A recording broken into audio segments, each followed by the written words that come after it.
Hey everyone, welcome to Wassenger. In today's tutorial, I'm going to show you how to create a fully automated appointment booking system through WhatsApp using Flows, which uses N8N interface. This workflow is perfect for any business that handles time-based appointments. By the end of this video, you'll have an AI assistant that can handle the entire booking process, from the initial conversation to WhatsApp confirmation, without any manual intervention required. Let me show you how the complete system works. A user sends a message via WhatsApp, either text or voice. Our system automatically detects the message type, processes the information, collects client data, checks availability in Google Calendar, books the appointment, and sends an email and WhatsApp confirmation. All of this happens in a completely natural conversation, as if they were talking to a human being. Now, here's the best part. You don't have to build this entire workflow from scratch. This complete system is available as a ready-to-use template in Wassenger Flows. You can register for free at Wassenger, browse in the template library, and select this WhatsApp appointment booking template. Then, we'll just need to finish the configuration together. This saves you a lot of time of setup and ensures you get all the connections right from the start. Perfect. Now you have the complete workflow structure ready. Let me walk you through each component so you understand how everything connects and what we need to configure. Step 1. Configure Wassenger Trigger. First, we need to set up the Wassenger Trigger node. This will be our entry point for all WhatsApp messages. Select your Wassenger device. In Events, check Inbound Text Message to capture incoming messages. In this case only for testing, since when active, the flow will understand all kinds of messages. Wassenger credentials should be automatically configured, but it's worth checking them out. Step 2. Message Type Detection. And now we'll add a switch node that we'll call Message Type. This node will determine whether the message is text or audio. For voice messages, we check if data media type equals audio. For text messages, we check if data type equals text. Step 3. Handling voice messages. If the user sends a voice message, we need to process it as follows. First, the download node retrieves the audio file using Wassenger's API. Open the download node. Everything will be pre-configured, but you'll need to set up the header auth field. Click Create New Credential, name it Authorization, and paste your Wassenger API key, which you can find in the Developers section in the left-hand menu. Once you've configured the header auth, go back to the main view. You'll see the Transcribe Audio node, which uses OpenAI to convert the audio to text. Add your OpenAI credentials. You can get your API key from platform.openai.com/API keys. Finally, there is a set node that stores the transcribed text in data.body, so the AI agent can process it like any other message. This setup allows you to handle both text and voice messages easily.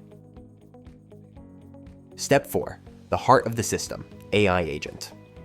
Now we reach the most exciting part, the AI agent. This is where all the magic happens. Let's start with the system message, and this is absolutely critical. It's where we tell the AI exactly who it is, how it should behave, and what its job responsibilities are. Find it in the description of this video. The AI knows it can check Google Calendar for availability, update Google Sheets with customer information, and send confirmation emails through Gmail and WhatsApp. Now let's connect the brain to our AI agent. We're using the OpenAI chat model with GPT-4o Mini.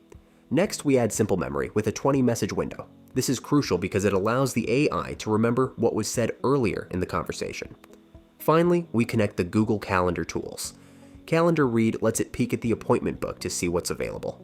Calendar Create lets it actually book new appointments, and Calendar Delete gives it the ability to cancel appointments if something goes wrong.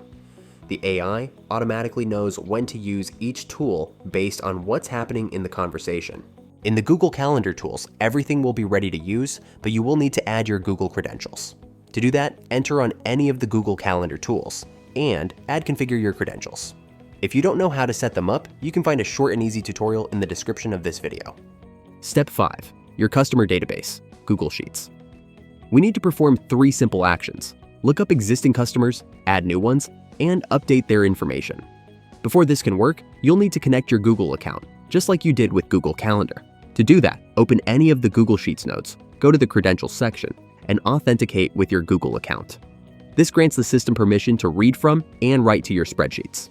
Make sure you've already created the required spreadsheet in your Google Sheets. Then, select the correct file so the system can locate and manage customer data properly. Here's how it works. When someone provides their email, the AI first checks. Do we know this person? If yes, it updates their existing record. If no, it creates a brand new row in the spreadsheet. We track the essentials: email, name, phone number, appointment details, and any special notes. The email works like a customer ID. It's how we find and match records every time. That's it. One spreadsheet, 3 actions. Complete customer management. Step 6. Professional email confirmations. Once an appointment is booked, your AI sends a professional confirmation email automatically. You'll need to connect your Gmail account in the credentials section, just like with Google Sheets. The email includes the appointment date, time, and what they want to discuss. Plus, you automatically get a copy so you're always in the loop. Of course, our AI WhatsApp bot will keep the conversation natural by using the send message node from Wassenger every time a customer asks a question or completes an action, like booking a new appointment or canceling one. Now everything is set up. Send yourself a few test messages, try typing, sending voice messages, and booking a test appointment. Watch it appear in your calendar. Check that confirmation emails land in your inbox, and make sure customer data shows up correctly in your spreadsheet. If you register at wassenger.com and have any questions, our team is available via live chat to help you out. We're here to make sure everything works smoothly. And that's it. You've just built a fully automated WhatsApp appointment booking system. If you found this tutorial helpful, give it a thumbs up, subscribe, and let us know in the comments what other workflows you'd like to see next. See you in the next video.